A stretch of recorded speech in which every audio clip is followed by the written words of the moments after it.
జగన్ గారి ప్రభుత్వంలో ఆటో సోదరులకి స్వేచ్ఛ ఉందంటారా? లేదు. ఫస్ట్ అనుకున్నాం మేము వస్తే ఏదో ఒక అవకాశం అనుకున్నాం, అవకాశం ఇచ్చాం. మమ్మల్ని తొక్కి భూమిలో పైకి కూడా లైన్ ఇక్కడ చేస్తున్నాడు మమ్మల్ని. ఈసారి నెల్లూరు సిటీలో ఎవరి జెండా ఎగరబోతుందండి? టీడీపీకి అనుకున్నాం, టీడీపీనే గెలిపిస్తాం మేము. నారాయణ సార్ రావాలి, మళ్ళీ మేము మాకు బతుకు తీరు చూపించాలి. మాకు చెప్పున్నాడు, హామీ చెప్పున్నాడు, మీ బతుకు తీరు ఎక్కడ మళ్ళీ మీకు వస్తాయన్నారు. మేము ఆయనే గెలిపించుకుంటాం. ఇంకా అతనుగా ఇంకా నమ్మేదే లేదు. అంటే ఈ ప్రభుత్వంలో, జగన్ గారి ప్రభుత్వంలో మీకు ఏమన్నా అభివృద్ధి కనిపించిందా? ఏది అభివృద్ధి? ఎక్కడా లేదు అభివృద్ధి. యూనిఫామ్ వేసుకున్నా యూనిఫామ్ లేదంటారు. ఆర్టీ ఆఫీస్కి పోతే అన్ని పెట్టుకున్నా కూడా ఎంత ఇస్తావరా అని అంటున్నారు. అంతేగాని రోడ్ల గురించి ఈ అతుకేసారు. మొన్న 4 రోజులు బిల్లు శాంక్షన్ కాలేదని చెప్పి రోడ్డు అడ్డం పెట్టేశారు. ఆ బిల్లు శాంక్షన్ అయిన తర్వాత రోడ్డు తీశారు. ఏమయ్యా మాకు అడ్డంగా ఇబ్బంది ఉంది, మాకు బాడుగులన్నీ పోతున్నాయి, ఏమైనా తీరా మీరు అంటే మా బిల్లు శాంక్షన్ కాలేదా, మీరు అందరికి పోయి చెప్పండి అన్నారు. అంటే బిల్లు శాంక్షన్ చేస్తే ఆ రోడ్డు అడ్డం తీస్తారు. నారాయణ గారు గెలుస్తారని మీరు ఎలా ఖచ్చితంగా చెప్తున్నారు?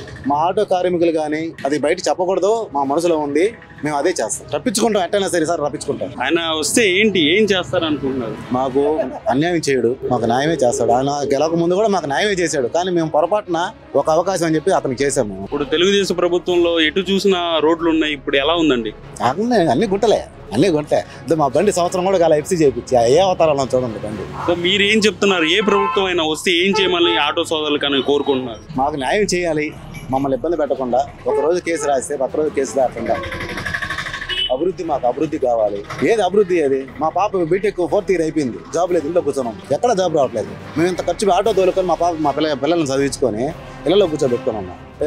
చిల్లంగా పంపిస్తున్నాం మా పాపని బీటెక్ చదువుకొని. ఒక ఆటో డ్రైవరు సంవత్సరానికి 2 లక్షల రూపాయలు కట్టాలంటే ఎట్ట కడతాడు? పిల్లలకి ఇదంతా రీఫండ్ ఏదో చెప్పారు, అది రీఫండ్స్ రావడం లేదు, పిల్లలకే రావడం లేదు. మా బాబు మంచి ఇది 100కి 98 తెచ్చుకుంటారు మార్కులు, 100కి 98 తెచ్చుకుంది మార్కులు ఫస్ట్ ఇయర్ నుంచి లాస్ట్ దాకా. అటు అమ్మాయి పాపకి జాబ్ లేదు, ఇప్పుడు సూపర్ మార్కెట్ లో పనికి పోతా ఉంది. ఏందన్నా ఇంత నిరుద్యోగం పెరగడానికి గల కారణం? జగన్ ఆయన సొమ్ముకు ఆయన ఇంట్లో సరిపోతే చాలు, ఎక్కడైనా ఆయన వచ్చేస్తే చాలు, పక్కన ఎట్టయినా పోనీ, ఆయన బాగుంటే చాలు. ఆటో సోదరికి తెలిసినంత సీఎం కి తెలియదు అంటారా? వేస్ట్ ప్రభుత్వం అది, వద్దాగా గెలిపించుకున్నాం వేస్ట్ ప్రభుత్వం. మిమ్మల్ని చూస్తుంటేనే అర్థమైపోతుంది అసలు మా కడుపులో మాట, మా బాధ చెప్పుకుంటున్నాం. మేము ఏం చేయాలి మా బాధను? ఈసారి ఎలక్షన్ కి ఖచ్చితంగా నారాయణ గెలిపించుకుంటాము. మా సెంటర్ అభివృద్ధి కానీ మాకు ఖచ్చితంగా మాకు చేస్తాడు అతను. ఈసారి ఆ జెండాను ఎగిరించి ప్రభావం అనేది చూపించేస్తాం. ఆ సైడ్ మేము వైసీపీ ప్రభుత్వానికి చూపించేస్తాం.